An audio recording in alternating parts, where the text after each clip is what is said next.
காமராஜர் கலைஞருக்கே அவர்கிட்ட பொறுப்பை படைச்சிட்டு போயிட்டாராம். காங்கிரஸ் தோழர்களை ஒரே ஒரு வேலுசாமி அண்ணன் எந்திரிச்சு நின்று இன்னைக்கும் பேசிக்கிட்டு இருக்காரு. உண்மையை பேசிட்டு அடிச்சு வெளுக்கிறாரு.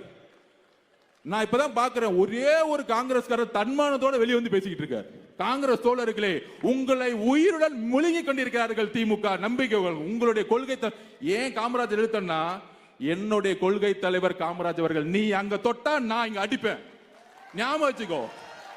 காமராஜர் தொட்டா காங்கிரஸ்கார வரான்னு இல்லையோ, தாவேக்கா வரும், டிவிக்கா வரும்டா. என்ன பொய்? ஆட்சி இருக்கு, பணம் இருக்கு, அதிகாரம் இருக்குன்னா பிஜேபிக்கு உங்களுக்கு என்ன வித்தியாசம், என்ன வேறுபாடு? அதே காவல்துறை வச்சு அடக்குமுறை. நேத்து ஒன்னு புரட்சிகரமா ஒரு பிளான் பண்ணாரு நம்ம பொதுச் செயலாளர்.